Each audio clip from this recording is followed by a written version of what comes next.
There's something unsettling about Texas, something that stretches deeper than its vast highways or quiet small towns. Beneath the surface of this sprawling state lies a collection of cases that remain unresolved, questions with no answers, and families who still hold on to the faint hope that one day someone will knock on their door with the truth. In Texas, the roads do not just take you to your destination. They sometimes lead you to places no one was meant to go. The vanished, the unsolved, the stories that linger in the dark, still hanging in the air like a fog that refuses to lift. These are not stories meant for campfires or spooky legends. They are real. And they are still open. These are the true mysteries that have left experts scratching their heads for decades. Now, imagine yourself on a lonely stretch of road in the heart of Texas. The wind howls. The silence presses in. You are not alone. Someone, somewhere, is waiting. And in the stillness, you realize, what if this road, this very place, has more secrets than anyone can understand? So let us turn off the lights, put on your headphones, and dive into the depths of Texas' most disturbing real-life mysteries. After this, you might never look at this state or the world the same way again. Mystery number 1, Jason Landry's disappearance. It was a quiet Sunday night in Luling, Texas, on December 13th, 2020. The air was cool, the sky a blanket of stillness. Jason Landry, a 21-year-old college student, was just like any other young man heading home for the holidays. He had the same plans, the same excitement, a few texts with friends, a playlist to set the mood, and a long drive ahead to Missouri City, where his family awaited him. But somewhere between the familiar stretch of road and the warmth of his parents' house, something went wrong. Around 11:30 p.m., Jason left Texas State University in San Marcos, where he was studying music, to make the routine drive to see his parents. It was a road he knew well, one he had traveled countless times before, but this time he would not make it. Around 12:31 a.m., Jason's car was found, abandoned but not wrecked. The rear of the car was backed into a tree, not with any speed, but rather as if it had simply stopped. The lights were still on. The keys remained in the ignition. His wallet, phone, and backpack were still inside, untouched. Yet something was horribly off. Jason's clothes were scattered along Salt Flat Road, a shirt, shorts, socks, each item left, as though he had shed them in a dazed trance, a trail leading to nowhere. But where was he? His body was gone. No sign of him, no explanation. By morning, search teams flooded the area. Drones buzzed overhead. Helicopters scoured the skies, and volunteers combed through the woods and fields. Cadaver dogs followed a scent trail that led through a barbed wire fence into a field, and then it stopped. No footprints, no drag marks, no trace of Jason. Just silence. The sheriff's department suggested hypothermia might be the cause. Perhaps Jason had crashed, wandered off disoriented, and succumbed to the cold. Maybe he had drowned in a nearby pond. But nothing added up. Why would a sober, healthy young man walk naked for nearly a mile through the wilderness? Why would he leave his belongings behind? Why was there no sign of him on any nearby? Cameras are private property. And the most chilling question, why did the scent trail simply vanish? Locals whispered about the back roads of Caldwell County, old rumors, stories of people disappearing, of dark things happening in the quiet corners of Texas. Some wondered if Jason had been taken by someone who knew how to make a person disappear without a sound. A small group of online sleuths suggested something stranger, that Jason had wandered into a thin place, a rare and mysterious spot where reality flickers and people slip through the cracks of this world. But for his family, it did not matter what theories people whispered. They just wanted their son back. Jason Landry remains missing to this day. No credible sightings, no remains, no confirmed evidence. Just a hollow void in the middle of a quiet road. And the question that hangs in the air, what happened to him? The disappearance of Jason Landry is not just a tragedy. It is a terrifying reminder of how easily someone can vanish without a trace, even in the age of cameras and constant surveillance. If it can happen to him, it can happen to anyone.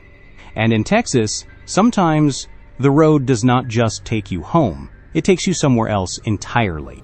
Mystery number 2, the Picos Jane Doe, a death with no name. In the heat of summer, on July 5, 1961, a rancher made an unsettling discovery in Picos, Texas.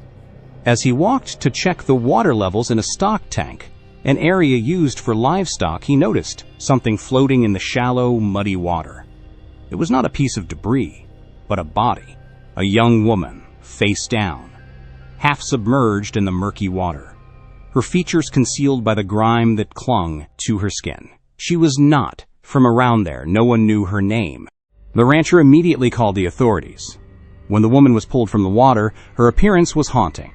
She wore a plain blue blouse, and around her left forearm was a small tattoo, a D-cell, crude heart with the name Paul etched inside it.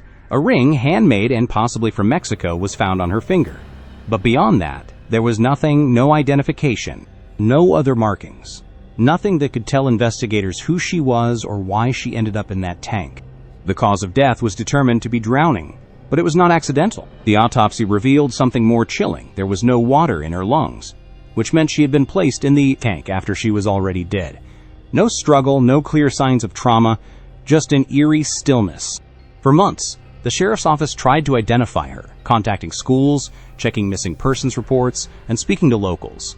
But no one recognized her. Her body was in relatively good condition, no major injuries or scars, and no clear reason why she had been killed. Yet, what haunted the investigators most was the expression on her face. It was not fear. It was not confusion. It was emptiness. As if whatever had happened to her had already taken everything from her before she died. Some believed she was a runaway, perhaps from a border town.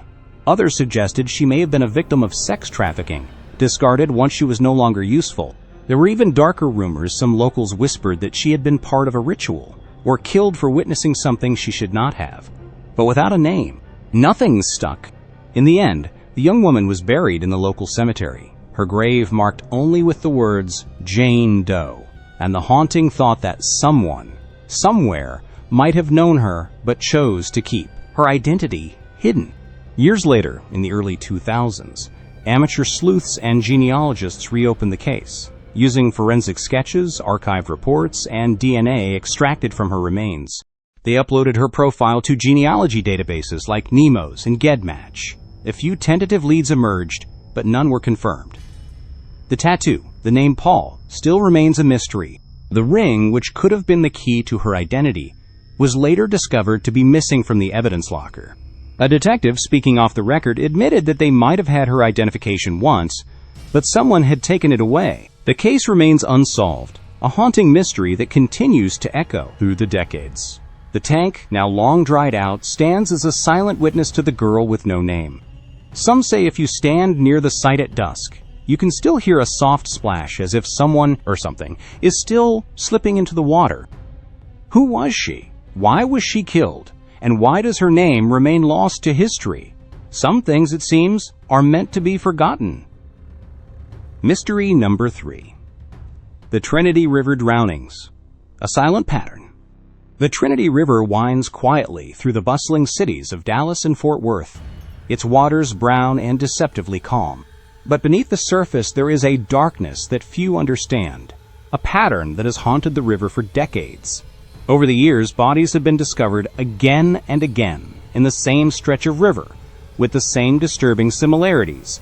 Young men, college-aged, healthy, and full of life have mysteriously vanished, only to resurface days later, their bodies pulled from the river without any clear explanation. It all began in the 1990s. A body was found near downtown Dallas, a young man who had drowned. There were no obvious wounds, and the cause of death was ruled accidental. But the story did not end there. Another body was found, then another, and soon a chilling pattern began to emerge. Young men, mostly between the ages of 18 and 30, were disappearing after a night out. They were last seen in familiar places, bars, clubs, or hanging out with friends, only to be found days later in the river, fully clothed, with their wallets, phones, and IDs intact. There was always something odd about the discoveries. One victim was found wearing a backpack filled with dry items, as if he had walked to the river with his belongings, only to fall in somehow. Another victim had ligature marks around his neck, but no one could confirm whether it was a strangulation or a result of something else. Many of the bodies showed signs of bruising or injuries that did not align with the official cause of death, drowning, and yet every single case was ruled accidental, the investigation closed, and the families left with nothing but unanswered questions. Between 1996 and 2023, more than 30 young men have been pulled from the Trinity River between Dallas and Fort Worth, most of them found within a 15-mile stretch. The victims shared similar profiles, all college-aged, all male, and most had disappeared after a night out with friends. Yet, despite the bizarre circumstances surrounding the recoveries missing, personal items, unexplained bruising, and strange injuries, police have insisted that there is no serial killer, no pattern to be found. The cases were simply dismissed as tragic accidents, and the families were forced to accept the cold reality that their loved ones would never get justice. But the families of the victims did not give up. Some hired private investigators, desperate to uncover the truth. One mother, who lost her son to the river, bluntly stated, "My son did not fall in. He was put there." Locals began to whisper about the so-called Trinity Killer, a shadowy figure who seemed to target young men, using the river as a dumping ground for their bodies. Even more chilling, comparisons were drawn between the deaths in the Trinity River and similar cases along the Mississippi and Chicago rivers. The profiles of the victims, the way their bodies were found, the lack of answers, everything seemed to fit a disturbing pattern. Some believe that the killings are not local at all, but are part of a larger network that uses rivers as quiet dumping grounds for victims no one would miss. But still, the police refuse to acknowledge the connection. They insist that there is no evidence of a serial killer or coordinated activity. And in some of the recovered bodies, the medical examiners noted injuries that did not match the official cause of death, broken bones, chemical traces in the blood, but they were still ruled accidental drownings, and the case is closed without further investigation. So why do these cases remain unsolved? Why does the river seem to claim so many lives without any explanation? Some residents of Dallas and Fort Worth whisper about the river's curse, about how it hides things that were never meant to be found.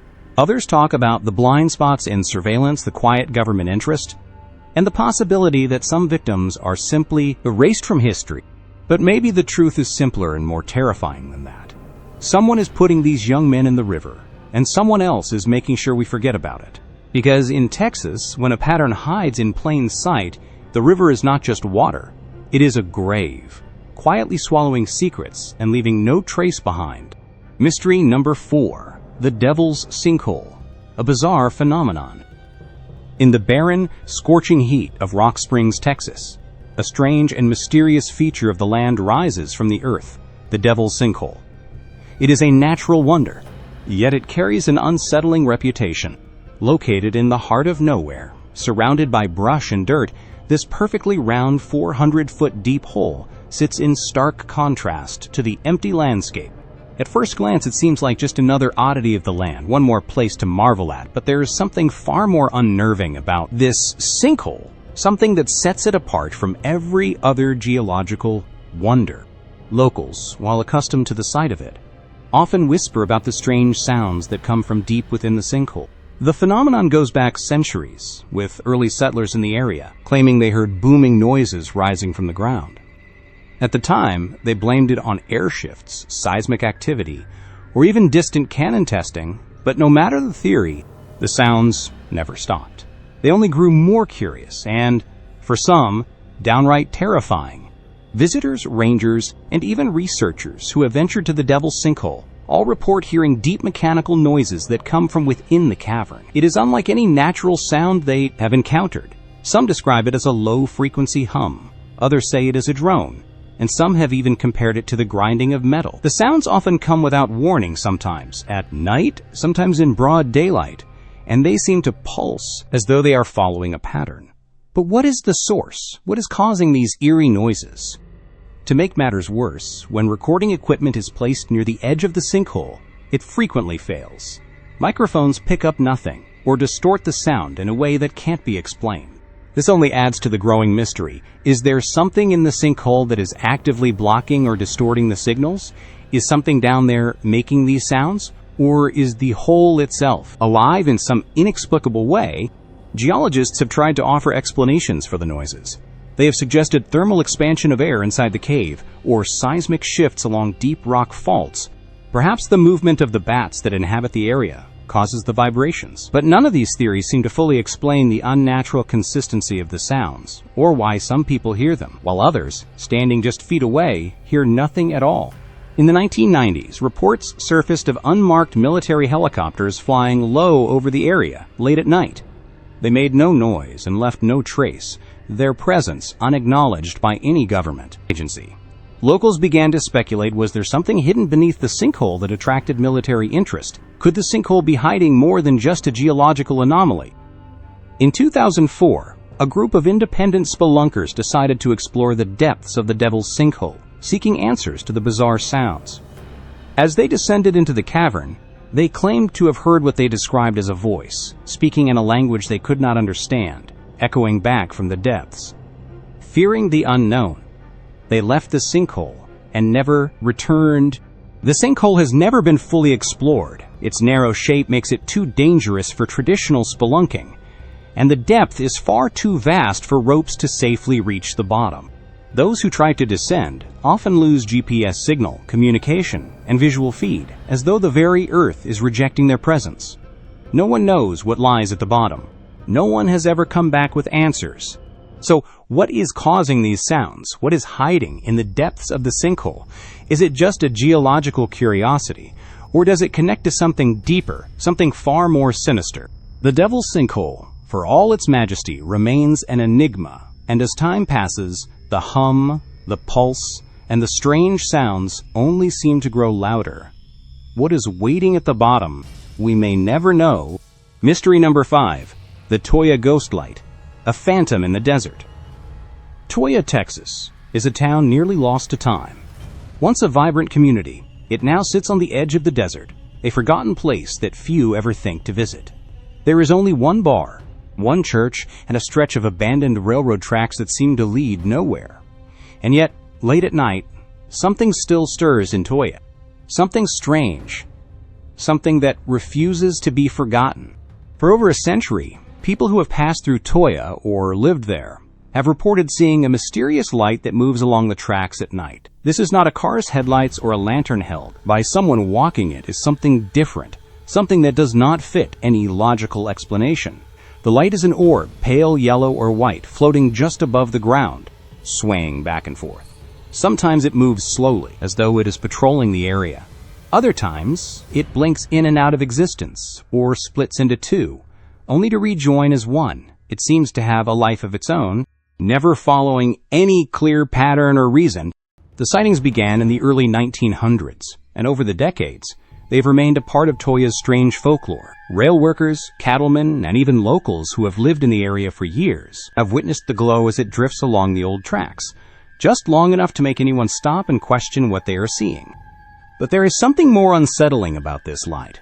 It does not come for tourists, nor does it show itself for anyone seeking it. Instead, it appears on stormy nights, when the town is asleep, when no one is around to witness it, or it seems to choose random moments when the air is thick with doubt. One farmer who lived near the tracks once claimed the light followed him all the way, back to his truck, floating parallel to the road, never leaving his side. But he did not tell anyone for 10 years. And when he finally did, no one believed him. No official investigation has ever been conducted into the Toya ghost light.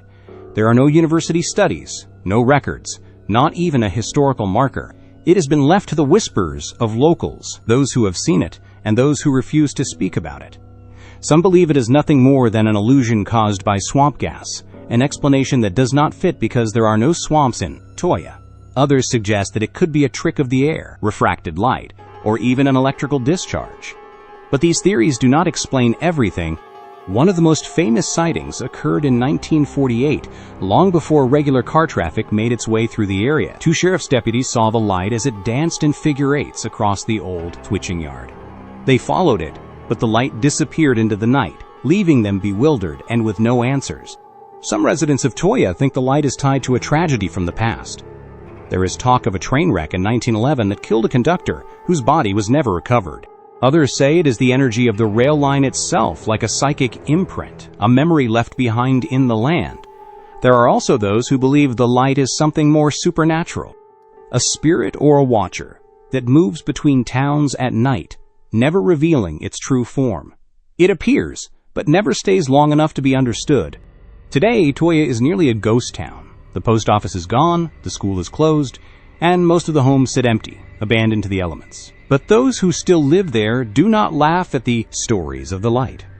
One rancher, when asked about it, simply said, "You do not look for it. It finds you.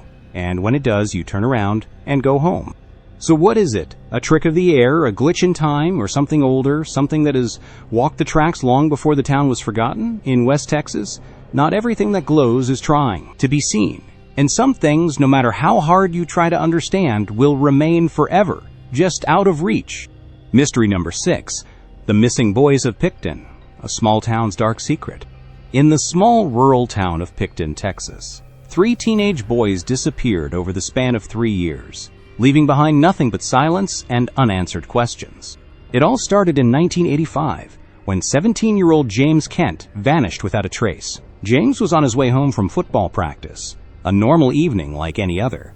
He called his mom at 7:10 p.m. to let her know he was heading home, but he never made it. His car was found just off a dirt road outside of town, engine off, doors locked, and no signs of a struggle. His phone was gone. No footprints, no broken glass, just gone. 2 years later, in 1987, 16-year-old Cody Rios disappeared in much the same way. He had been walking home from a friend's house, a 10-minute walk he would done 1,000 times before. A neighbor saw him cross the street, and then, as if he had simply vanished into thin air, nothing. His bike was found propped against a fence a few blocks away, tires still intact, kickstand down as if he had stepped off but never returned. Dogs, helicopters, volunteers, search teams scoured the area. No scent trail, no body, just silence. Then, in 1988, 15-year-old Devin Moore went missing. He had gone to the local convenience store, a short walk from his home. Surveillance footage captured him entering the store, buying chips and a soda, and leaving. And then, once again, nothing. The only clue was a black pickup truck seen parked across the street, but the truck was never identified. 3 boys, 3 separate disappearances, all from the same small town, all seen just minutes before they vanished, and yet not a single clue was ever found. No bodies, no trace of their whereabouts, nothing. The town was shaken to its core, but the local sheriff's department did not connect the cases. They treated them as unrelated.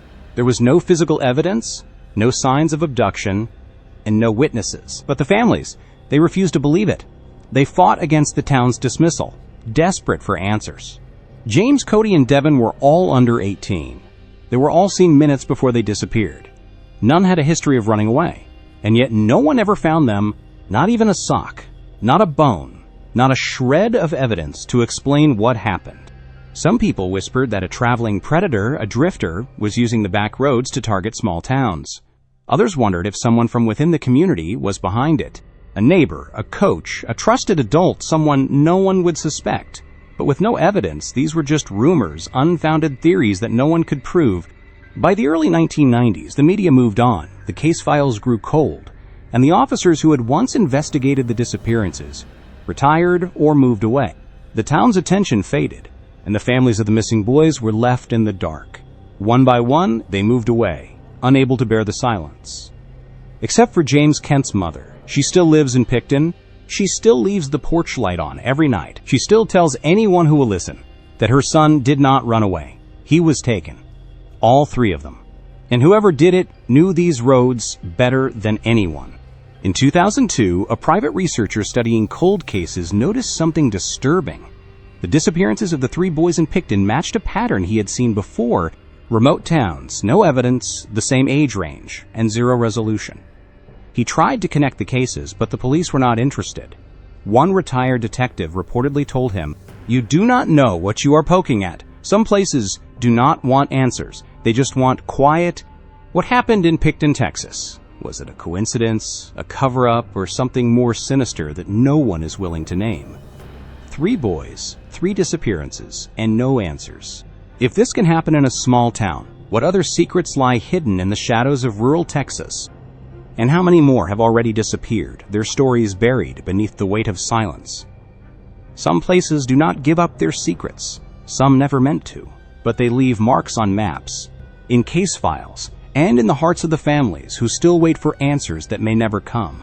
Because in Texas, when the truth is too dark to reveal, the silence becomes the most terrifying thing of all.